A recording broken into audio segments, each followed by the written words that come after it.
প্রিয় শিক্ষার্থীবৃন্দ, আশা করি তোমরা সবাই ভালো আছো। এই করোনাকালীন সময়ে আশা করি তোমরা নিজ নিজ বাড়িতে অবস্থান করছো এবং সরকারি হরম কলেজের যে অনলাইন ক্লাসের মাধ্যমে তোমাদের ক্লাস নেওয়া হচ্ছে, তোমরা নিশ্চয়ই সেই অনলাইন ক্লাসের মাধ্যমে আমাদের সাথে যুক্ত থাকবে। যতদিন পর্যন্ত তোমাদের কলেজ বন্ধ থাকবে ততদিন তোমরা আমাদের সাথে এই অনলাইন ক্লাসের মাধ্যমে যুক্ত থাকবে। সবাইকে আমন্ত্রণ জানাচ্ছি আজকের এই অনলাইন ক্লাসটি উপভোগ করার জন্য। আর আজকের এই ক্লাসটি উপস্থাপন করব আমি মোহাম্মদ মামুনুর রশিদ, প্রভাষক ব্যবস্থাপনা, সরকারি হরঙ্গা কলেজ, মুন্সিগঞ্জ।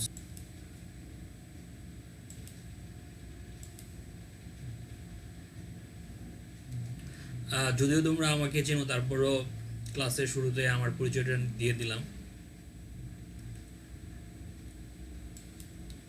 আজকের আলোচনার বিষয় বিবি অনার্স প্রথম বর্ষ ব্যবস্থাপনা বিভাগ, হিসাব বিজ্ঞানের নীতিমালা, হিসাব বিজ্ঞান নীতিমালা দ্বিতীয় অধ্যায় লেনদেন হিসাব সমীকরণের। ইতিমধ্যে আমরা দুটি ক্লাস নিয়েছিলাম। প্রথম ক্লাসে হিসাব সমীকরণের কিভাবে মিসিং ফিগার বের করতে হয় সেটা শিখলাম। দ্বিতীয় ক্লাসের মধ্যে আমরা যেই বিষয়টা নিয়ে আলোচনা করেছিলাম সেটা হচ্ছে আমাদের ক্লোজিং ওনার সিকিউরিটি দেওয়া থাকবে অথবা ওপেনিং ওনার সিকিউরিটি দেওয়া থাকবে, আমাদের এডিশনাল ইনভেস্টমেন্ট অথবা ড্রয়িং অথবা নিট ইনকাম কীভাবে নির্ণয় করতে হয় সেটা আমরা শিখেছিলাম। আমরা আজকে আরেকটি নতুন ক্লাস নিয়ে তোমাদের সামনে উপস্থিত হয়েছি, যে ক্লাসটি তোমরা ইতিমধ্যে একাদশ দ্বাদশ শ্রেণীতে ব্যবসায় শিক্ষা বিভাগের যদি শিক্ষার্থী হয়ে থাকো তাহলে তোমাদের উৎপাদন ব্যয় বিবরণীর একটি অঙ্ক ছিল। সেই অঙ্ক থেকেই কিভাবে আমাদের আজকের প্রবলেমটা সলিউশন করা যায় সেটাই হচ্ছে আমাদের আজকে আলোচনার মূল বিষয়।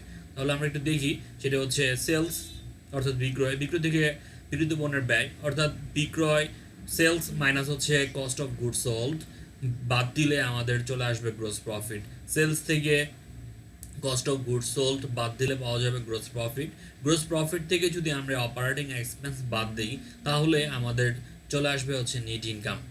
আমরা এইভাবে হয়তোবা উৎপাদন ব্যয় বিবরণীর মধ্যে বিশেষ করে আয় ব্যয় বিবরণীর যে অংশটুকু থাকে সেটা আমরা শিখেছি এবং জানি অনেকে হয়তোবা। তো কিভাবে সেলস থেকে যদি কস্ট অফ গুডস সোল্ড বাদ দেওয়া হয় তাহলে গ্রোস প্রফিট নির্ণয় করতে হবে, আর গ্রোস প্রফিট থেকে যদি অপারেটিং এক্সপেন্স বাদ দেওয়া হয় তাহলে নেট ইনকাম বের করতে হবে। এই জায়গায় যদি সেলসের পরিমাণ যদি 1 লক্ষ টাকা হয়, কস্ট অফ গুডস সোল্ড যদি 50,000 টাকা হয়, তাহলে আমাদের 1 লক্ষ টাকা থেকে 50,000 বাদ দিলে গ্রোস প্রফিট হবে 50,000 টাকা। আবার অপারেটিং এক্সপেন্স যদি 20,000 টাকা হয় তাহলে 50,000 থেকে 20,000 বাদ দিলে নেট ইনকাম চলে আসবে 30,000 টাকা।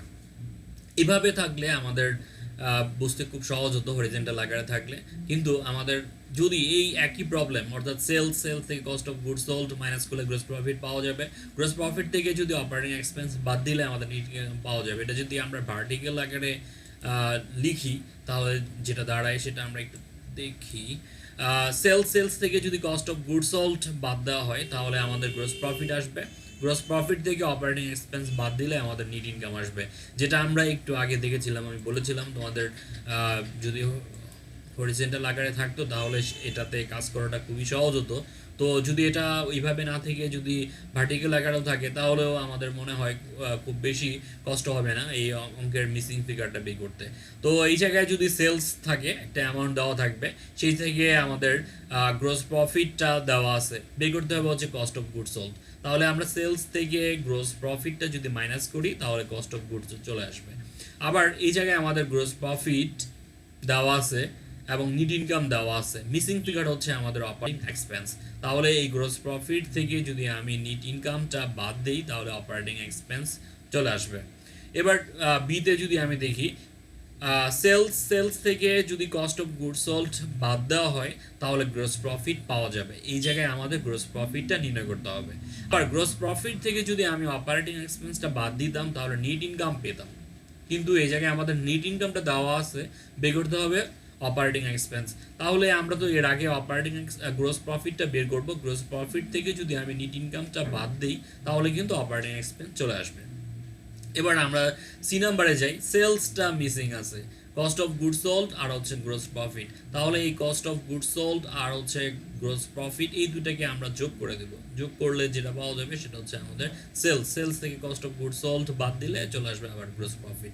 আবার এই গ্রোস প্রফিট থেকে যদি অপারেটিং এক্সপেন্সটা আমি বাদ দিই, বাদ দিলে যেটা পাওয়া যাবে সেটা হচ্ছে নিট ইনকাম। তাহলে আমাদের এক একটার অংশে এক একটা মিসিং রয়েছে। এই জায়গায় cost of good sold missing, এই জায়গায় অপারেটিং এক্সপেন্স মিসিং, এই জায়গায় গ্রোস প্রফিট মিসিং, এই জায়গায় অপারেটিং এক্সপেন্স মিসিং, এই জায়গায় সেলস মিসিং, আর এই জায়গায় হচ্ছে আমাদের নিট ইনকাম মিসিং। এইভাবে আমাদের প্রশ্নটা থাকবে। তবে পরীক্ষায় যেভাবে আসে সেটা আমরা একটু দেখি।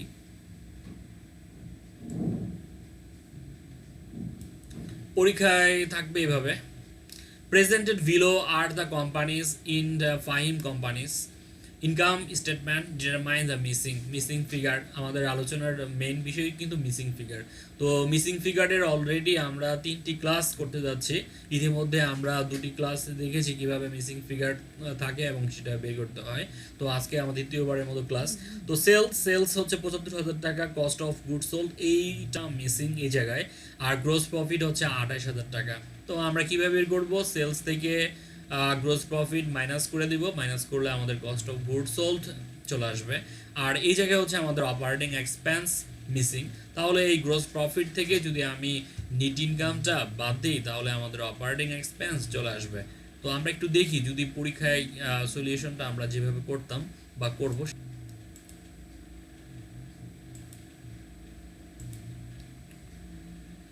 Cost of good sold equal to sales minus gross profit.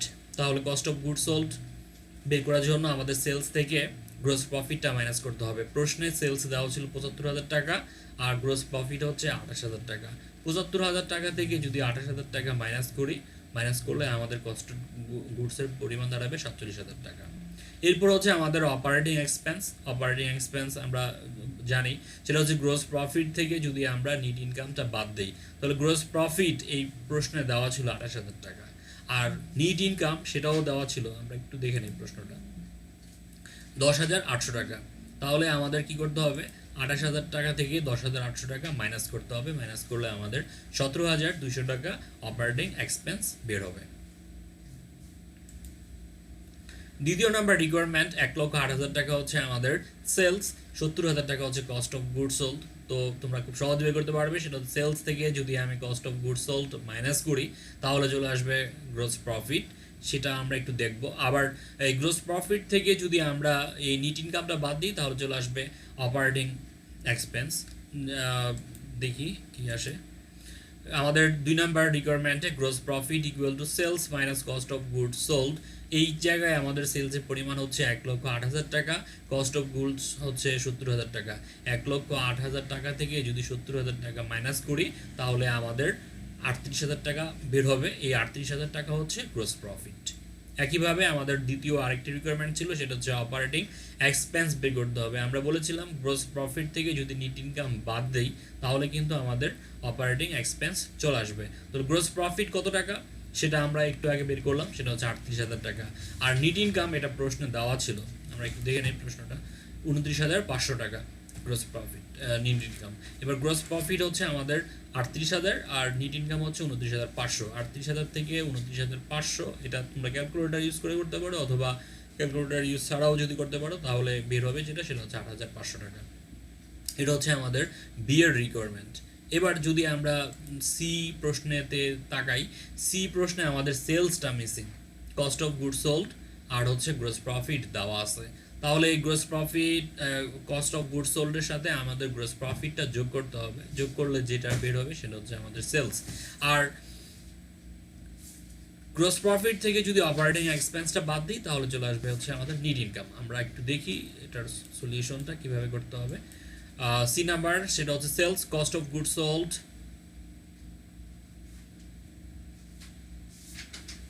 Plus gross profit 71,000, এটা প্লাস হবে 99,500, যোগ করলে হবে 1,71,500 টাকা।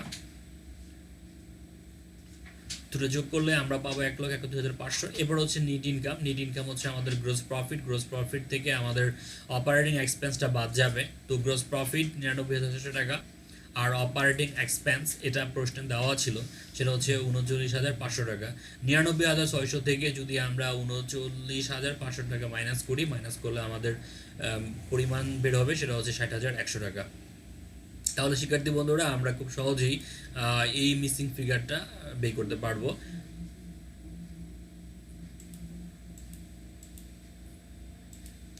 তাহলে আমরা এতে কস্ট অফ গুডস সোল্ড কীভাবে নির্ণয় করতে হয়, সেলস থেকে গ্রোস প্রফিট মাইনাস করলে আমাদের কস্ট অফ গুডস সোল্ড বের হবে। আবার গ্রোস প্রফিট থেকে যদি আমি অপারেটিং এক্সপেন্স বাদ দিই তাহলে নেট ইনকাম বের হবে। এটা হচ্ছে আমাদের 1 নম্বরের রিকোয়ারমেন্ট ছিল। 2 নম্বর রিকোয়ারমেন্ট সেটা sales cost of goods sold বের করতে হবে গ্রোস প্রফিট। তো আমরা জানি সেলস থেকে cost of goods sold minus করলে আমাদের গ্রোস প্রফিট বের হবে। এরপর গ্রোস প্রফিট থেকে আমাদের অপারেটিং এক্সপেন্সটা বাদ দিলে বের হবে হচ্ছে আমাদের নিট ইনকাম। যেহেতু আমাদের এখানে নিট ইনকাম দেওয়া আছে, মিসিং হচ্ছে অপারেটিং এক্সপেন্স, তো আমরা কি করব, গ্রোস প্রফিট থেকে নিট ইনকামটা মাইনাস করলে অপারেটিং এক্সপেন্স বের হবে। আবার এই জায়গায় আমাদের সেলসটাই মিসিং আছে, তাহলে আমাদের কস্ট অফ গুডস সোল্ডের সাথে গ্রোস প্রফিট যোগ হবে। এই দুটো যদি যোগ করি তাহলে আমাদের সেলসের পরিমাণ বের হবে। আবার গ্রোস প্রফিট থেকে যদি আমি অপারেটিং এক্সপেন্সটা মাইনাস করলে আমাদের নিট ইনকাম বের হবে। তাহলে এই ছিল আমাদের আজকে মিসিং ফিগারের প্রবলেম। তো তোমাদের ছোট্ট একটি বাড়ির কাজ দেওয়া হবে, এটা তোমরা বাসায় সলিউশন করার চেষ্টা করবে। প্রবলেম 2 হিসেবে আমরা দিচ্ছি, presented below are the components of Fahim components income statement determine the missing. এই জায়গায় আমাদের যে মিসিং ফিগার সেটা বের করতে হবে। সেলস হচ্ছে 1,25,000 টাকা, cost of goods sold missing আছে, আমাদের গ্রোস প্রফিট হচ্ছে 32,000 টাকা। 1,25,000 টাকা থেকে যদি 32,000 টাকা মাইনাস করা হয় তাহলে কস্ট অফ গুডস সোল্ড বের করতে পারবে। আবার এই 32,000 টাকা থেকে যদি আমাদের নেট ইনকামটা মাইনাস করি তাহলে অপারেটিং এক্সপেন্স কত বের হয় সেটা তোমরা খাতায় বের করে প্রবলেমটা সলিউশন করবে।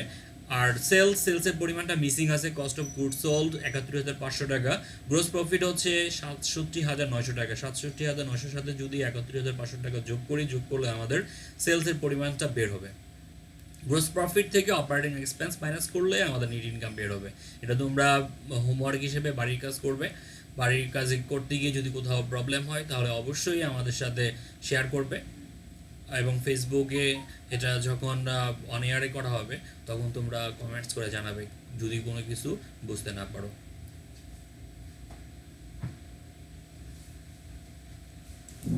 তো সবাইকে আবারও সুস্বাস্থ্য কামনা করে আজকের মতো এখান থেকে আমরা বিদায় নিচ্ছি। তোমাদের পরবর্তী ক্লাস দেখার আমন্ত্রণ জানিয়ে আজকের মতো এখানেই ক্লাস শেষ করছি। ধন্যবাদ আমাদের সাথে থাকার জন্য। আশা করি তোমরা আমাদের সাথে এই অনলাইন ক্লাসের মাধ্যমে যুক্ত থাকবে। সবার সুস্বাস্থ্য এবং দীর্ঘায়ু কামনা করে আজকের মতো ক্লাস শেষ করছি। আল্লাহ হাফেজ।